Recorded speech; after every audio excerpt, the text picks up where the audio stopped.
Today is Wednesday, November the 10th, 1993. We're at the Washington Convention Center, the annual meeting of the Society for Neuroscience. I have the pleasure to interview Dr. David Hubel, a Nobel laureate in medicine and physiology, for our archives in neurosurgery entitled Leaders in Neuroscience. Dr. Hubel, I wanted to ask first about your decision, or rather choice of medicine. When you went to McGill, you had concentrated primarily in mathematics and physics, and had come from Windsor, Ontario. But what do you think might have motivated you to enter medicine rather than one of the physical sciences? Yeah, it's really hard to, it's not just hard to remember, I think, but it's hard to come up with a simple answer, because when I graduated from college, I had done honors maths and physics, which is not like an American major. It means that you, after your first year college, you do only maths and physics. Very, very specialized. And when I finished, got towards the end, I had applied to go on and do graduate work in physics. And just on a hunch, and because I wasn't really all that sure that I wanted to be a physicist then, I applied to medical school, and slightly to my horror, I was accepted. And then I had to make up my mind between the two. And I really didn't know. I remember calling the secretary at McGill and explaining to her that I just still didn't know what to do. And she said, don't worry about it, registration is Monday, but if you're not ready, if you haven't decided by then, we're not in any rush. How did your parents feel about your considering medicine even? Do you think they had any influence on your decision? I don't think they had any direct influence. It was very clear that my father was very pleased at that decision, but I think he was a chemist, sort of scientifically oriented, and he would have been happy whatever I did. Where had he gone to school, by the way? He went to Dartmouth. In chemical engineering or chemistry? Yes, I see. Chemical engineering. Was he originally from New England? Or? He was from Detroit. Originally? He and my mother both born and raised in Detroit. How had he picked Dartmouth, of all places, for chemical engineering? I should have thought Purdue or perhaps Michigan. Well, I think at that time, he graduated, I think, in 1918, or yes, I think it was that. At that time, I don't think there was such a hiatus between chemical engineering and chemistry. I see. So I don't really know, but I think that's. Well, when it came to registration day at McGill, in what year, by the way, was that? I graduated in '51, so that would have been 47. Yeah. When it came to registration day, you had made your decision. Yes. Still without too much confidence. And I said, well, in the end, I had to do something. Sure. And so I thought I'd give it a try. How did first year of med school impress you? Gross anatomy? Well, it was tough. I was spoiled in that in maths and physics, if you do enough problems, and you're doing problems all the time, you automatically learn the factual material. That really isn't anything that amounts to much compared with the time you spend doing problems. So I had never had to sit down and memorize anything. Memory counts a lot in medical school. Yes, and I had the kind of conceited idea that since I could do things like complex variable without any trouble, that medicine should be a snap. I learned pretty quickly. At midterms, I remember ending up with 4 C's in the 4 major subjects, and that shocked me. So that it became clear that one had to sit down and do some work. Was there any time during that first year or at the end of the first year that you were thinking of reconsidering your decision to enter medical school? Well, not really. I remember going in for advice to a man who was in full-time research, and one of the handful of people at McGill who were in any branch of medicine, asking his advice. He had also taken honors maths and physics as his undergraduate work. And he, I remember saying that if I was considering research in medicine, that I had to realize the number of positions in Canada, in any case, was vanishingly small. But then he added that of course, if you end up with one of the 2 or 3 jobs available per year in the country, the statistics don't matter. You have the job, and that's what counts. And that was sort of tongue-in-cheek that he said that. But I remember that conversation very vividly, because I ended up with the feeling that there really wasn't much of a career there. This was just before the advent of the revolution, of which the NIH's advent was a sample. That the sort of explosion of research in biomedicine, as you know, hadn't quite started at that point. The thing is that as time went on in medical school, I got more and more interested in clinical medicine, rather to my surprise. What fields of medicine in particular? Any internal medicine, general surgery, pediatrics? I think at that point, I don't think I was that, maybe internal medicine, following as it does from biochemistry largely, which was one of the few things I did well in first year medical school. Well, on graduation from medical school in '51, then you served a rotating internship at the old Montreal General. Yes. Actually, the new one is now old, Yes. but had you already sort of projected out into the future a bit what you might do with your medical career? I had before that interning year summer jobs at Montreal Neurological Institute, and I had gone to When was the first one? lectures and seminars. I think it was the summer of my 3rd year.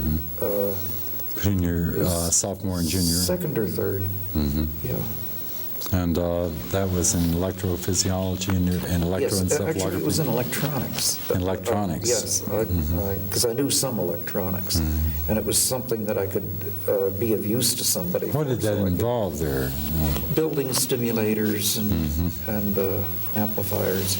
I see. Most electronic equipment there, at that time, you couldn't buy off the shelf. So this was intraoperative instrumentation you were working on? Yes.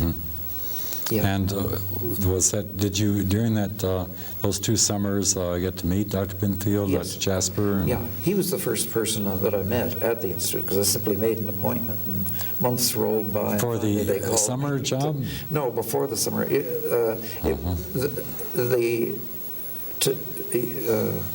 When I decided I would go and talk to him, it was just to get some guidance as to career. I didn't have summer jobs particularly in mind. But he immediately took me to see Herbert Jasper, who then decided I'd be the person to do electronics. This is a long time ago, but did he ask you any questions of your interest in the nervous system then, that first interview or subsequently? Yes. He asked me what I had read. I had read, for example, Norbert Wiener's book on cybernetics. Yes. That was a new and exciting kind of thing. Right. But mostly it was, I really forget exactly what we discussed then. I was just wondering if he was asking you about your interest someday in entering clinical neurology or neurosurgery. I think then we were talking mostly about the possibility of doing clinical neurophysiology. I see. Which means EEG and the kind of neurophysiology associated with epilepsy. How did you happen to choose the Montreal General Hospital rather than the Royal Victoria Hospital?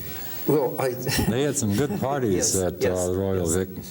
I guess you're right, though. I had the feeling that there was more sort of soul to the Montreal General than to the Royal Vic. But the people were wonderful. friendly, and obviously anybody who went there to intern loved the place. Yes. And a lot of my friends went there. I'm not sure what it was, but the Vic I think the morale was certainly different. I was told when I went to the new place the year following the closing of the old one that they had some interesting young ladies frequently drop in as clients and patients at the old hospital. That added to the flavor of the place a good bit, and colorfulness, and that the parties sometimes were rather interesting. The famous Red Light District was along de Bouillon Street. Well, as I was mentioning to you, that after they closed the old hospital, the Cardinal in Montreal occupied it. I don't want to draw any inference from that. But there was a lot of humor about his move there. And then after your year at the Montreal General, you went to the Montreal Neurological Institute to work initially with Dr. Jasper. No, the first year there was neurology. Neurology straight. And that was with Francis McNaughton and Preston Robb largely? Yes. And the other neurologists there, those are the ones that I There's a third, and I can't recall his name right now. And often there were conferences involving both neurology and neurosurgery. Oh yes, the Monday morning rounds were the entire institute. Right. The institute tended to be dominated by neurosurgeons. I think the neurologists felt a little bit like younger brothers or something like that. But yet there was still a great deal of general neurosurgery taking place there, not just surgery for epilepsy. Yes. And Dr. Cohn, I think, Elvidge, and Elvidge were largely responsible, I think, for the non-epileptic surgery. Yes. And Dr. Cohn also ran the neuropathology lab with Dr. Penfield and all. But I've heard former residents in neurosurgery there relate their neuropathology conferences, which you probably also attended sometimes. Yes, so not so much. It was... Well, the disagreements between Dr. Cohn and Dr. Penfield mainly over the diagnosis. Now, Dr. Jasper, when did you come in that first year to work with him, or to meet him, rather? Well, I had known him all along as from the electronic summers that I worked there, and saw him periodically the first year, but then it was at his suggestion, in fact, that I did a year of neurology before starting out in anything research-oriented. And so the second year was in clinical neurophysiology, was sort of a natural thing to do next. And it ended up entirely EEG that year, because just the volume of work. Yes, the Jasper's sort of second in command, Cosimo Marsan, went to NIH early in the game, early that year, and so I was landed with a large number of EEGs to read, and there was no... What was the basic areas of research Dr. Jaspers was involved with then? Well, at that point, there was a neurophysiologist named Cholu Lee, who was one of the first to record from cortex with microelectrodes, to record single cells in the cortex. That work with Jasper was some of the main research going on there. And I think it was that work that made me think rather strongly that if one were going to try to study the cerebral cortex, that recording from single cells was the thing to do. Do you think it was your exposure to the intraoperative recordings and surgery for epilepsy that attracted your attention to the cerebral cortex? Yes, I think so, certainly, in large part. But the relationship between EEG and sleep, the importance of sleep to studies of electroencephalography, made me also interested in sleep as a general topic. And that was one of the main things that I started in thinking I would like to do research on. But if you're going to study sleep in the brain, you have to pick a certain part of the brain to record from. And the visual part was not it was a natural part to study because it was close to the input. And the pathways are pretty well worked out. Yes, and by far simpler than the auditory pathway, which would have been the second choice for me, because those are the two parts that are so rich in information content. And vision probably is the primary special sense that at least humans rely upon for perception for the environment. I suppose so, though I think probably auditory system comes pretty close. The huge handicap deaf people have Yes. makes me rather convinced that it's at least as important as vision. And olfaction we may recognize one day as being equally important. Yes, it could be, yeah. Did you work primarily with adults then, or did that had to involve children too? Yes, to some extent, but yes, it really involved both. The Harriet Lane was the pediatric component of the hospital at Hopkins. So one saw a fair number of children, but I think actually it was predominantly adult neurology. Do you think that you might have remained in clinical neurology, or I think you had said that neurology at that time anyway seemed to be mostly taxonomy and categorization of patients by interesting signs and syndromes and names and all, but therapeutically, nevertheless, or curatively anyway, pretty dismal still. Yes, maybe. I think what influenced me more not to keep on in neurology was the feeling that the atmosphere in neurology was one of interest in the diseases themselves, all 1,000 of them. Yes. And rather less in the physiology. The physiology of the cortex especially was what interested me. I think I became more and more convinced that if one were to find solutions for all the important diseases in neurology, that they would come from a knowledge of genetics and virology and infectious disease in general, and vascular physiology, but not from neurophysiology so much. At least that would be true of many of them.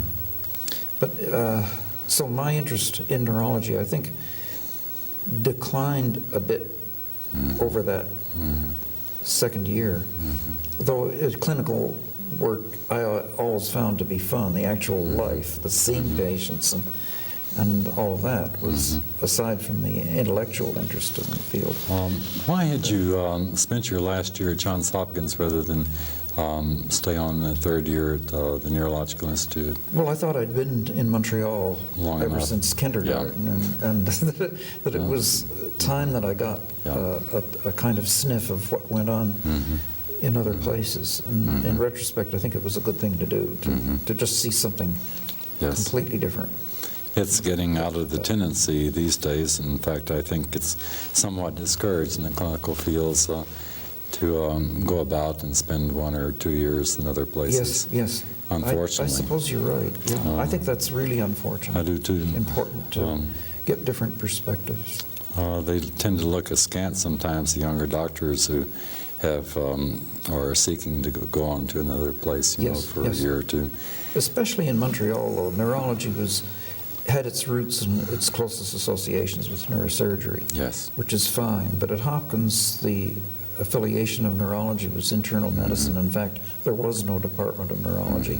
We were part of internal medicine and went to ward rounds and got to know all of the resident staff in internal medicine. An absolutely different perspective, and one that I could soon see was something missing in Montreal. Of course, they suffered from their being divorced, as divorced as they were from neurosurgery. Yes. There was very little dialogue between neurosurgery and neurology, as I remember it at Hopkins. Now, at Hopkins, you got your call up for the Army, and Yes. Yes. 1955, 54? Yes. And 55, 55. I think, was the year. And then you had plans to go to Walter Reed and work there, and it was while you were at Walter Reed for 2 years, was it? Or? I was there in the Army for 2 years. 2 Stayed years. on a third year as civilian. It was a real stroke of luck, because at Walter Reed there was a small neuropsychiatric division headed by a very intelligent person named David Rioch, who had been a neuroanatomist and was very sympathetic with basic neurology as a field. And there one had Galambus in auditory neurophysiology, Wallenauta in neuroanatomy, and a whole list of, in that very tiny place, a wonderful collection of people, far less huge and more, in a way perhaps friendly than NIH, which would have been the other choice. The doctor's draft was, I think, for Walter Reed and NIH, places like that, it was a gold mine, because they got an influx of people who had the choice in that way of doing research or examining recruits for their 2 years. Well, what did you start working on at Walter Reed? Was it largely clinical, or was it largely laboratory? It was entirely research. And what was really nice about it was that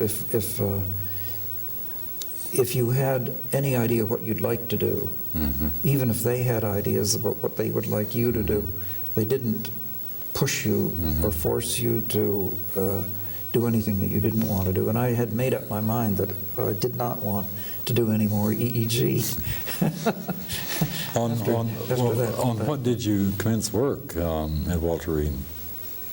I started working with a wonderful, at that time, young neurophysiologist, Mike Fortes, who was working on spinal cord. And the very first thing I did was a project with him on spinal cord, though it was never, there was never any idea that I would keep on with spinal cord, but it was a way to get started in neurophysiology. And that was the area in neurophysiology, CNS neurophysiology, that was best understood at that time. And he was a friend of Eccles and collaborated with Kay So you were Frank working at on NIH. interneurons or somatic motor neurons? Motor neurons mostly, but to some extent interneurons also. Recording from single cells by one technique or another. And extracellular, yes, still. yes. Yeah. That was only for a few months. And then it was clear that I should get on a project of my own. And more or less at Mike's advice, one of the several things that he suggested sort of over a drink was the possibility of putting wires into the brain and recording from single units, as Adrian had done in a rather crude way, something like that in the spinal cord. And he thought that that would be fun to try in the cortex. And I thought that was good, a good thing to try. But one or two experiments, just sort of going at it in a wild type of way, convinced me absolutely that without spending a lot of time gearing up and refining some techniques, it couldn't possibly work. So that was when I started designing an electrode that would work extracellularly in a chronic animal. And that was an important design. I wonder if you might tell just a little bit briefly about its uniqueness and features. Well, yeah, it was pretty clear that a metallic electrode would be better than glass, because they're less stiff and less liable to be broken, and they have big advantages for extracellular work over glass pipettes. Intracellular wouldn't, it really didn't even come into the question because it's so much more difficult. And recording from chronic animals is so much more difficult. Were intracellular electrodes introduced then? Were they available? Yes, they were known. Eccles was recording from spinal cord, for example, so they were being used. And there was a brief period when I thought that my tungsten electrodes could be used intracellularly. And in fact, they could, but it was awkward and not, they certainly weren't anything like as good as glass pipettes because of various electrical characteristics. Did you fashion the electrodes yourself, or? Yes, and still do pretty much. I see. They weren't the first. The first metallic electrodes were invented by Harry Grunfest, and he used stainless steel, and probably not terribly well coated, though it's difficult to know. I thought that tungsten was a much stiffer metal than stainless steel and had some advantages. And the man in the lab next door to mine at Walter Reed was, in some ways, he was the head of the machine shop, but he was in fact an electrochemist. And he suggested using tungsten, and he suggested the bath to use to electropolish it to a fine point. What type of bath? Well, it happened to be potassium nitrite, almost saturated solution of potassium nitrite with alternating current, something that would not have occurred to anybody to use, but this guy happened to know that was something that would give you a mirror smooth finish on the metal, and I've used that ever since. And it's beyond comparison the best. Now this is both for acute and chronic experiments then? Yes, I ended up, I started using them, I got the electrode going and tried it out in acute experiments and recorded from everything under the sun, olfactory bulb, auditory cortex, dorsal cochlear nucleus, just trying it out here and there and at the same time exploring different parts of the nervous system to see what would be an interesting thing to study. And in the end, came down in favor of the visual cortex, partly because it was, even though one didn't know in retrospect how to stimulate it, it seemed obvious that the way to stimulate it was to shine lights in the eye. And partly it was very accessible, a part of the cortex that was accessible. It was known and identified, and the striate cortex is the most easy to identify part of the whole cerebral cortex. And even in a cat, you can pretty well tell where it is. Those borders aren't nearly as clear as they are in the primate. I think it's the ease of knowing what you were recording from, the fact that some work had been done in visual cortex made it attractive.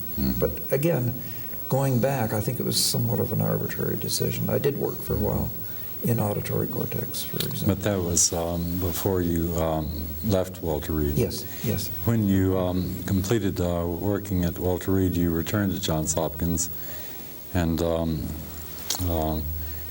you met Dr. Kupfer. Yes. I wonder if you might tell us something a bit about him. Yes. It was in fact an accident in a way that got me going in his lab.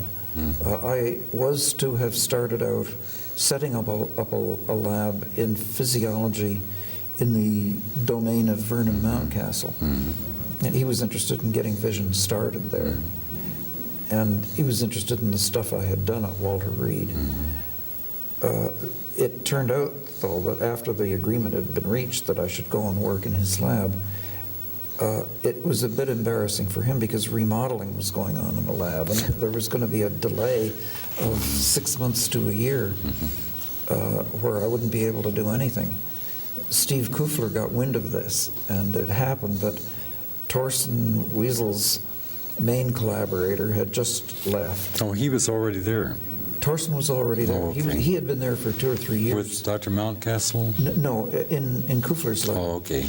Working in the retina with a man named Ken Brown. And Ken Brown left, Thorsen was interested in extending his work into the central nervous system. I had a lot of the techniques for recording from cortex worked out. And I was still interested in carrying on that work in chronically prepared animals, but it had become clear that chronic animals are really difficult in that you have to train the animal to look in one place. And I hadn't done that at all with cats. One investigator reported here at a meeting that it may take 6 to 7 months in the case of primates. Yes, and primates are a lot easier to train than cats, by far. Well, I can speak from experience with my own cat. Cats are nice in a way. They don't move their eyes very much. They get a dreamy look in their face, and they look off into space, and anything you do, they don't very much move their eyes. No, it's disconcerting when they're staring at you, though, and you wonder why. Right. But anyhow, the tradition in Kufler's lab, he had done the pioneering work in retinal ganglion cells in the 50s. And he had moved off then to work on synaptic physiology and had left vision. Meanwhile, that lab was carried on by Thorsen and Ken Brown. I see. And Ken Brown's leaving sort of left a gap, and Thorsen wanted to work with someone else. So Steve invited me to come and work there for the year, after which then I would go back to Mountcastle's domain and set up a lab there. But that year was so successful. I mean, we did so much during that year that it became unthinkable to stop working together. Primarily, what were you working on? Visual cortex, Visual at this cortex, time? yeah. And what was the nature of the research that year? Well, we recorded from visual cortex, and we had animals facing a screen, anesthetized, and otherwise with the same techniques that they had been using in that lab, that is, paralyzing the animal, artificially respirating it, but keeping the eyes fixed by paralyzing it. They had never stimulated binocularly, so that sort of had to be added to the set of techniques. And this was to record the pattern produced by projection of the image of light or pattern upon the retina. Yes. Binocularly. That's right. And we decided to do that by having the animal face a screen and just shine patterns on the screen. And you were able to produce then almost, very precise, almost surprisingly precise, a representation of the visual cortex, striate cortex, of what had been projected or presented to the animal visually. Yes. The main thing was... Was that the first time that had been done experimentally? What? The identification of patterns projected, received by the retina, and then... The topographic map that's what had I meant. been done with evoked potentials by Talbot and Marshall in the 40s, I think. Oh, okay. And an absolutely fantastic paper published in the American Journal of Ophthalmology, probably not that too well known, where they mapped out the visual cortex of cats and rabbits. And then with complex patterns? No, just simple spots of light. Oh, okay. But this was actual patterns, black, white patterns that you recorded. Was that a substantial difference in the sense now you were seeing more or less what the eye perceived? Yes. Well, Talbot and Marshall had been recording with surface electrodes, which look at areas of cortex very large, of a millimeter in size. So recording from many thousands of cells. There it was enough to use small spots to stimulate. But when you get to recording from single cells, you find that small spots don't work. They probably do give some tiny response, which added to 999 other cells give you a detectable evoked potential. But if you're recording from one cell at a time, you can hardly affect its firing pattern at all with small spots. Furthermore, diffuse light doesn't work, contrary to what had been thought up to that time. How about intensity of light? It didn't seem to matter. Any intensity of diffuse light is useless. Cells simply fire in their own spontaneous pattern. And wavelengths too? Wavelength in CAT really doesn't matter.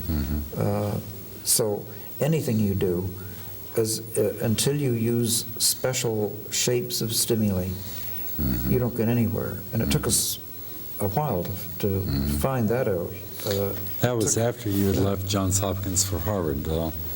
No, in fact, while you were still we at Johns had, Hopkins? during it, I say it took us a while. It took us 4 or 5 experiments, each lasting all day and a lot of the night. And finally it began to dawn on us that straight line segments, things like slits and edges, Yes. were working very well. It was more or less by accident that we tumbled to that, but we did. And the first paper describing simple cells, what later became known as simple cells, we were writing it within, I think, something like 4 to 6 months of getting started. And that came out in the end in 1959. I think it didn't come out until we actually had moved to Harvard. The move to Harvard, Steve got offered a professorship and the chance to bring up his entire group to Harvard. In the Department of Physiology? Or? In the Department of Pharmacology. Pharmacology. By some freak of a very good friend of his was head of pharmacology. And he suddenly, the building he was in was completely remodeled and the space increased enormously. So is it near your present building? it's the same building. It is the same building? Yeah. It was, it's been remodeled again several times. But those at the time were new labs we were moving into, and So the 3 of you went up there together? the 3 of us plus 3 or 4 other investigators, plus several 9 families migrated Good night. at that point. Looking around for housing in that area is maybe kind of difficult. But you then and Dr. Wiesel continued your own research on the visual cortex. Yes. And Dr. Kufler continued his on synaptic transmission. Yes. And then I noticed that that was in 1959 to 60. The joint associate professorship, or associate rather, in neurophysiology and neuropharmacology. And so Yes, you that remained. was an irony. We had just been made assistant professors at Hopkins, and when we got to Harvard, we were told that, when the papers that we had submitted were finally published, they would consider assistant professorships, but we had to go down a rank to Well, Harvard has its associates. reputation to keep after all. It didn't at that point endear us very much to Harvard, but it was more a joke than anything else. But then your research has continued, of course, over the years there. But what was the next major discovery that you and Dr. Wiesel made on the visual cortex? Was it the angulation of the response of neurons to the angle of presentation, or was it movement or direction? It was a mixture of things, and it's hard to put them in temporal order. I think one of the first things was to realize that there was a hierarchy of complexity. There were simpler cells and more complicated cells. And this is all in the primate all in areas, all 17. all primary visual cortex. What's now called V1. Right. And probably in 10 years, Whose we'll call it something nomenclature? else. Whose But nomenclature is this new? the V1, I think, comes Of course, from... we have S1 now. And we have V1 is Semir Zeki's nomenclature, and everybody pretty well has adopted that, I guess, maybe except us. I still tend to call them 17 and 18 because Right, because Brodmann gets thrown in too, and it really gets confusing. Yes, that's right. Yeah. And there's Campbell and any number of, but Zecke, all of the areas V1 through V5 are Zecke's nomenclature. Then there's a set of designations that come from work on New World monkeys especially. And the term MT, which Zecke calls V5, most people now call it MT and think of it as MT, even in the macaque monkey. So it's a mixture of terminologies. That's what they've used at the meeting, the papers I've heard, Yes, MT. yes, Yeah. yes. The primary visual cortex in area 17 is the cells, are they organized in any way anatomically by stratification, columnarization? Yes, and that whole question of the spatial geometrical organization of cells in V1 and 17, and then more laterally in 18, have consumed a lot of our attention, and both laminar distribution That's what I was going to ask and next. horizontal distribution So parallel to the surface. in certain layers of the primary visual cortex, then subserve different functions, or apparent, one could say different functions. In a way, yes. In responsiveness, anyway. It's bound up a bit with the hierarchical organization. The simplest cells are where you'd expect to find them, namely layer 4, which is the input layer. Right. And the layers above and below that contain the more complicated cells. Now, in primates, especially old world primates, which have good color vision, there's the added complexity of color, which seems to be housed in punctate areas a few hundred mu in diameter that are sort of run up and down like rods in the cortex. Not confined to a particular layer?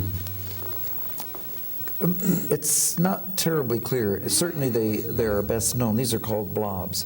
Right. And they're in the upper layers, in layers 2 and 3. But they do extend down into the lower layers too. They're much harder to see, but they are there. And no one quite knows yet what their physiology is.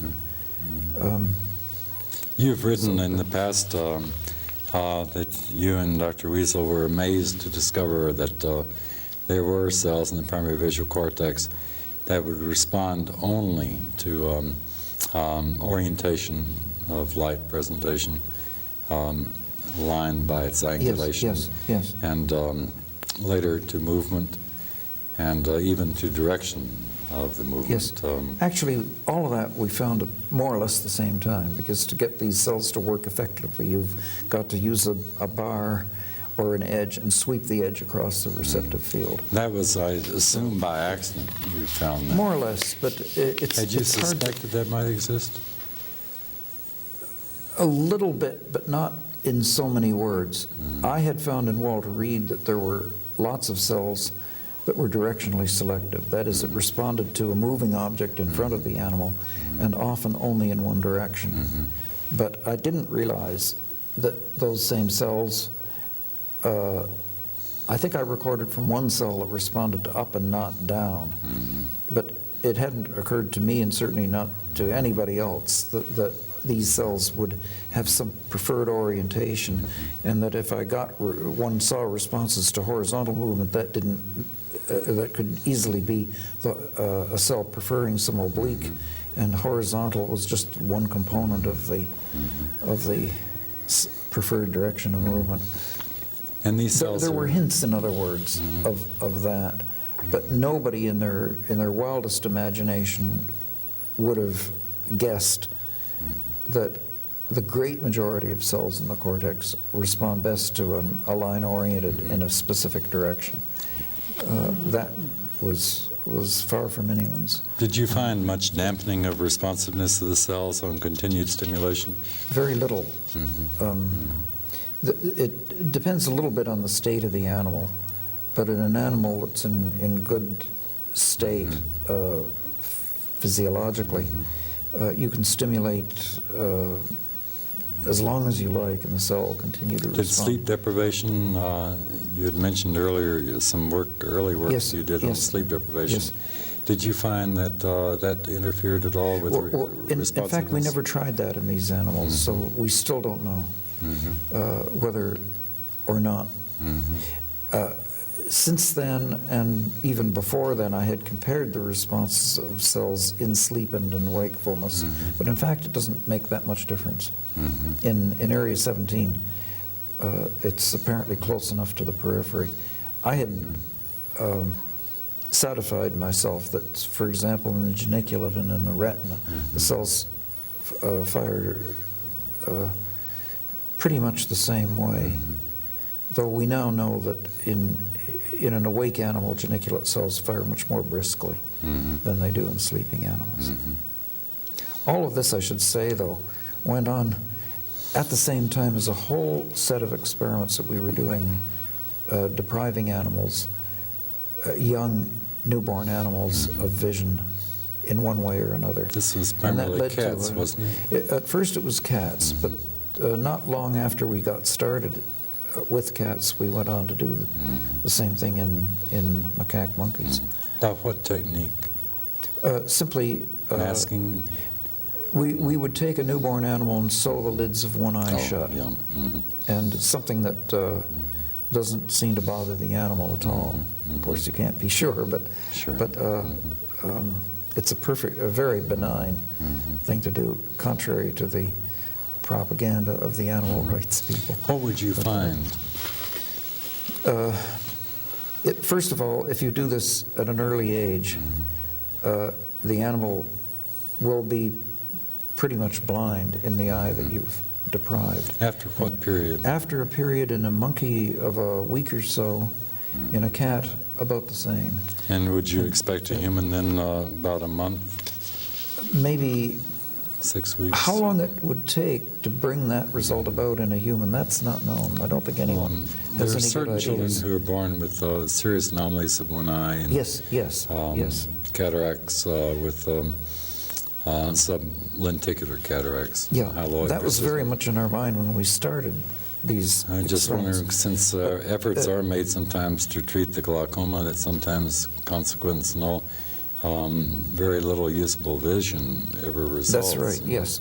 And that comes from delaying the, there are two things. There's the length of time that the deprivation lasts, which we did a lot of work to more or less delineate in cats and in monkeys, and which is not known, I think, in humans. And then there's the age during which you have the sensitivity to deprivation, which in cats and monkeys is the order of a few months, different for the two species, but in that realm. By 1 year, the susceptibility to the effects of deprivation Does this involve tropins, trophic factors, in all likelihood? I think it's not. It's still not known. A lot is known now about this whole business that was not known when we started, of course. I recall back in the 50s. The chemistry of it is not that clear. Was it the naltestane that allowed demonstration of transsynaptic degeneration or retroactive degeneration? Yes. I think I remember it being naltestane, and yes. It was tricky to use. Yes, it sure was. But that was, as I recall, the first hint for me anyway, that there could be transsynaptic degeneration. That turns out to be a really complicated story that's now pretty well understood in a surprising way. The fact that when you deprive an animal or even remove an eye, the geniculate layers degenerate. That was called transsynaptic degeneration. I think you wouldn't use that term now because the implication was that it was a sort of a denervation effect or an atrophy, disuse atrophy. What is the present thinking? The thinking is, and in fact I think it's established now that the shrinkage of the geniculate cells when you close an eye is consequent to a decrease in the terminal arborization in the cortex. The size of the cell is related to the amount of axon terminals that it has to nourish. And the competition that you get in the cortex when you close one eye causes a diminution of the arbors in the cortex, a shrinkage of the columns. It leads in turn perhaps by way of changes in DNA, RNA. Probably, one way or another, but that isn't understood. The way that one caught on to this, and in fact it was Ray Guillory who realized this first, was that in the parts of the geniculate that take care of the temporal crescents of the visual field, you don't get any shrinkage. And that's the one part of the geniculate where you're not going to have competition from the other eye, because by definition there's only one eye involved. Right.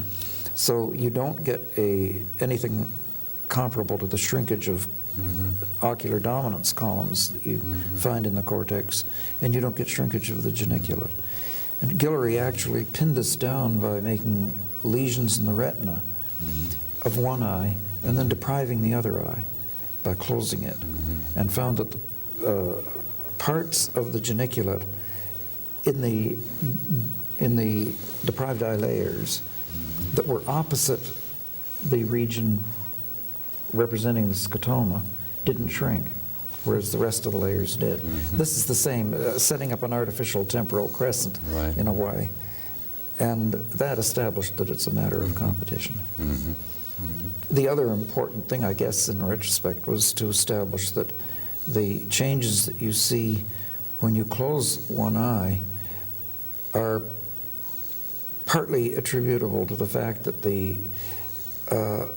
in the cortex at birth, you don't have ocular dominance columns. They don't develop till about the first month or something like that, the first month or so. I wonder if you could explain ocular dominance column. Yes. Or the term ocular dominance. Yes. Right.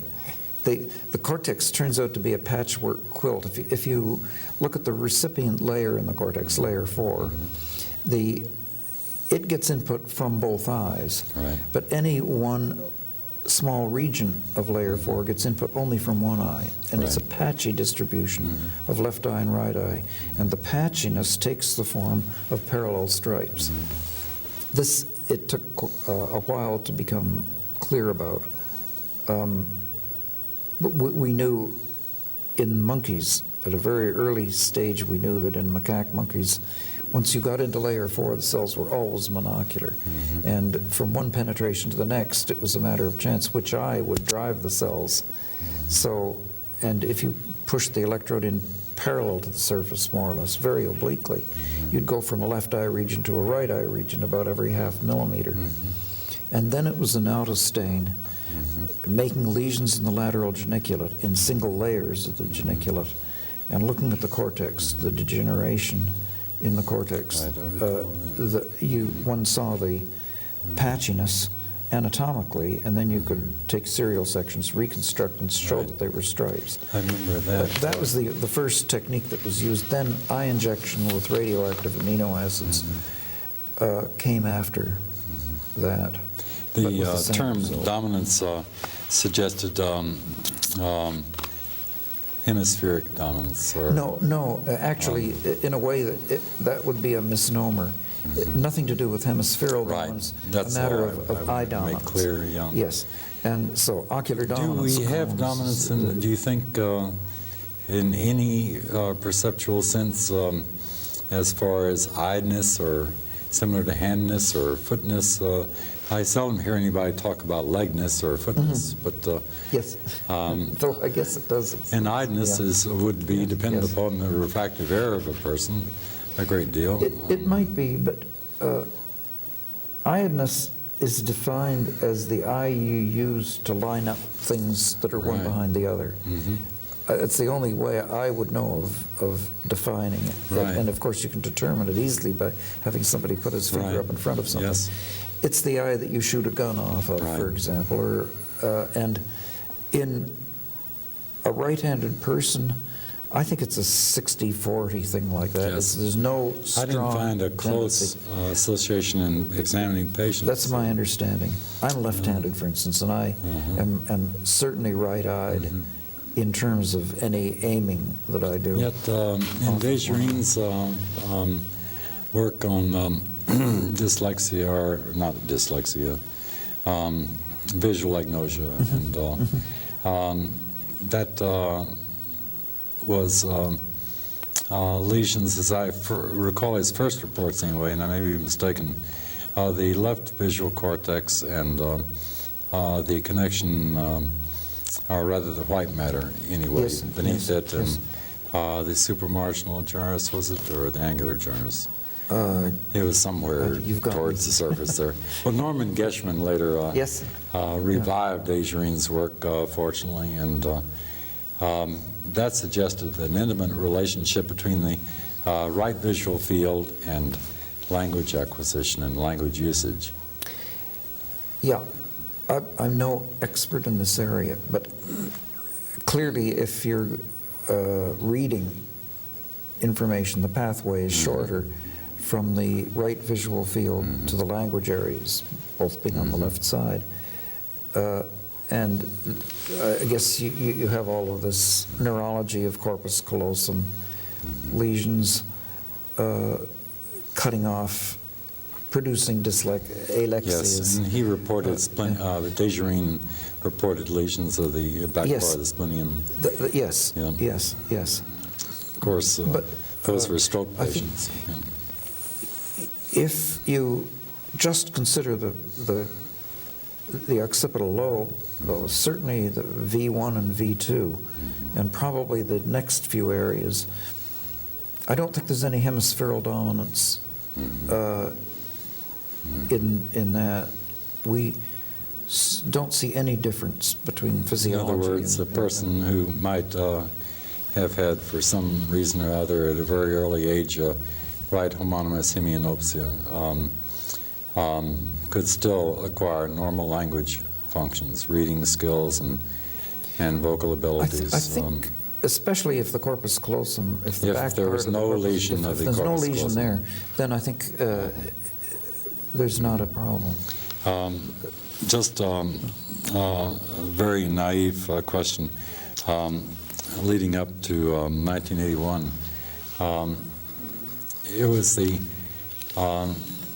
work of you and Dr. Wiesel in exploring the visual cortex and responsiveness of the cells and their topographical organizations, I assume, as well, that led to the awarding of the Nobel Prize to you and Dr. Wiesel. Is that correct? It was that and the deprivation work, I think, in more or less equal measure. I think they mention both in the citation. I see. And with prominence, certainly, to the deprivation work, and without any effort to give any relative weight to the two things. I suspect it was the physiology along with the anatomy, plus the deprivation work, and all of the anatomy associated with that. It was the whole thing, I think. It's even a more naive question. Did it come as a surprise to you, Dr. Wiesel, when you were notified? It certainly did. Were you notified by the press, as usual? Yes, yes. When I was in the shower at 7 in the morning, it was always the wrong infuriating. It almost swamped out any delight one had in sitting there shivering. But we had, I think, our own, in our conversations between ourselves, we thought that it was one of the most important things in a long while in understanding the cortex. The comparable thing was the Mountcastle's discovery of columns. Well, I was thinking back to even Cahal's work on the visual cortex, histological studies many years before. Yes. Certainly, but only that was that and Laurenti de Nose were, Right. they were entirely anatomical.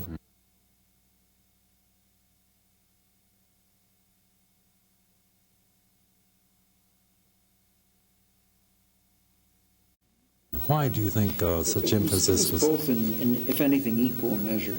Okay. And no weight on one versus the other. In fact, when we wrote up our Nobel lectures, we partitioned it so that he took the deprivation work, the development and deprivation and all of that, and I concentrated on the physiology and anatomy of the normal. Are you continuing your research at the present time in Yes. visual physiology? Yes. And what aspects have you been studying the past 10 years, say? I've been working with Marge Livingston, and we've been working mostly still on Visual 1 and Visual 2. At about the time we started collaborating together, that was about the time that these structures called blobs became known, and we recorded from those and established that they are. Approximately what years were these? That was around 80 after 81. It became pretty clear that one visual submodality that's very important for blobs is color. Why did they get termed blobs? Well, they look like blobs. There should be a German word for that, though. Yes, They'd give it a little bit I more know. scientific Yes, respectability. no. Well, I know. We first of all, we established that it was a legitimate word. It's in the Oxford English Dictionary, and in no way is it slang or colloquial. And it also annoyed people. And during the years that blobs first became known, and they were first seen by Margaret Wong Riley, though she didn't look at them in sections parallel to the surface, which is the plane in which they look most blob-like. But she called them puffs, I think, and other terms for it of everything from dots to patches to... so almost every lab had a different term. Now, is each blob a discrete neuron? No. Cell body of a neuron? A blob is an aggregate. An aggregate. Yeah. Approximately how many cells? Well, it's a piece. It's a bit of cortex, about a couple of 100 mu, 100 mu in diameter. Oh, I see. In diameter. And So they're not it's consistent in their hundreds of pattern, cells. even in the same cortex, in adjacent areas. They have some kinds of consistencies. In macaque monkey, blobs tend to line up in rows, which are centered on the ocular dominance You column. mentioned these are in the more superficial layers of the cortex. They're most conspicuous in the superficial layers, so you can see them in, for example, layers 5 and 6. Are they responsive at all to other stimuli that are Yes. in black and white, say? Yes. The thing about the cells that's most conspicuous is the absence of any orientation selectivity. This, as with all things, there's a certain amount of controversy about this, but as far as we're concerned, they have no orientation selectivity. Do these seem to be the cells that are the primary receptor cell that for color? Not the only one.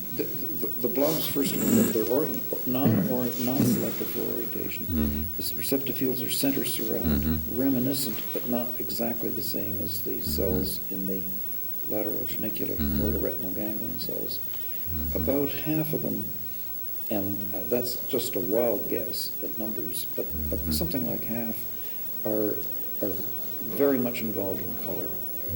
Half of them couldn't care less about color, or that is, they get input in equal measure from at least the red and green cones and perhaps the blue too.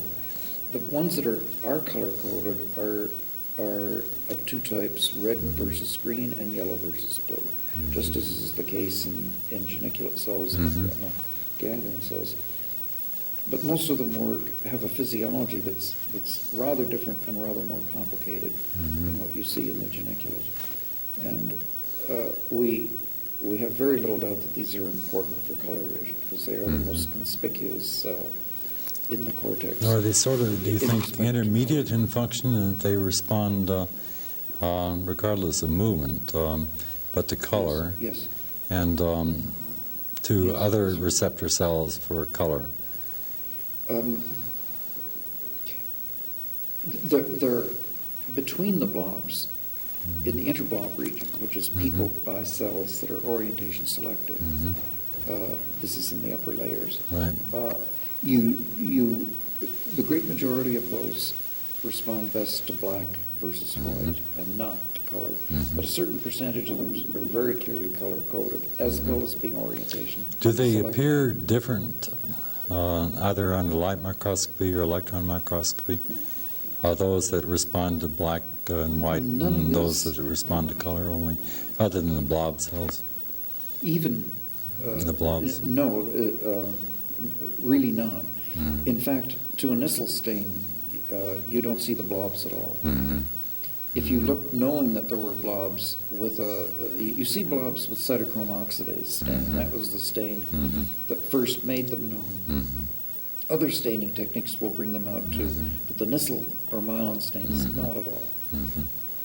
And so there is no known morphological difference between blob cells and non-blob cells, and among non-blob cells, those that are color-coded and those that aren't, there's no morphological known difference. Surely this must depend in Yes. some measure on morphology. Yes. So I'd have little doubt that you would see something if you Maybe looked synaptic. in, maybe even if one looked connections carefully there. at a Nissl stain now and had counterstain with cytochrome oxidase so that you knew where the blobs were, you might then be able to see something, but no one had realized that they were there until Margaret Rowan Weiler's work. And these you only see in primates, and galagos also have blobs. Some of the higher mammals have them, but cats, as far as I'm concerned, don't have blobs at all. There's some people who claim that they do, but I can't see what they're talking about. So. Now, the columnar organization, I've noted that you have a number of papers on columnar organization of the visual cortex.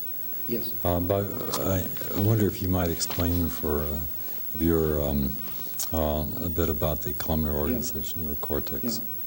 Yeah. I mentioned before that if you go down through the cortex from one layer to the next, you see differences from one layer to the next that have to do with the complexity. If anything, it's the complexity or the receptive field characteristics that seems to change. If you go parallel to the surface of the cortex, you find rather striking, dramatic shifts in the responses to responses to the cells to certain parameters. And the best and easiest example is the dominant eye. If you go along the cortex, many of the cells are binocular, but usually one eye is preferred over the other. And those seem to occur in groups that are about 0.5 millimeter apart, and they're in stripes. So eye dominance columns is one kind of column and refers to the fact that the eye dominance stays the same if you make a perpendicular penetration, but shifts regularly back and forth if you make a penetration parallel to the surface. This is a kind of coarse system. 0.5 millimeter is pretty coarse. And it's only a twofold system, left versus right. Now, meanwhile, if you go along parallel to the surface, if you look at the preferred orientation of one cell after the next, you see that also changes in steps, but the steps are almost too small spatially to distinguish. You have almost a continuous shift in what is the best orientation as you go from cell to cell along the cortex. And the system is such that every time you push the electrode forward 50 microns, you have a shift of about 10 degrees. Mm-hmm. That adds up to a shift through a total of 180 degrees in half a millimeter to a millimeter of cortex. And again, if you go perpendicular to the surface, down through the cortex, all of the cells that you encounter respond best to the same orientation. So that's a columnar system. Now, does this exist? I wouldn't think it would in animals without stereoscopic vision. We don't know for the eye dominance columns, Yes. which one might think are related to stereoscopic vision. We don't know whether they have anything to do with stereoscopic vision or not. The trouble is, one trouble is that the number of animals that are known by solid evidence to possess stereoscopic vision is very small. We know it for the macaque monkey, for humans, and I think it's been done for cats. It's also been done, I was told not long ago, for horses, which apparently have stereopsis. My guess is that every mammal where you have overlap of the visual fields in the two eyes, where you have any overlap at all, you probably have stereopsis, but that's just a guess. Well, So observing... no one knows what the relation is between stereopsis and ocular dominance columns, if indeed there's any. Oh, okay. It's just a guess, and we're trying to figure that out right now.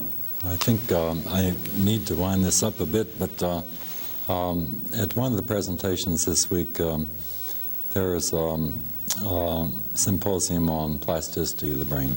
And one of the papers that impressed me especially was in relevance to visual cortex plasticity. Yes. And it appears that we are born pretty much with our primary areas, the few that we have anyway, pretty well laid out. And plasticity occurs within the context of those original areas, primary sensory, primary motor cortex, visual cortex, and perhaps auditory cortex.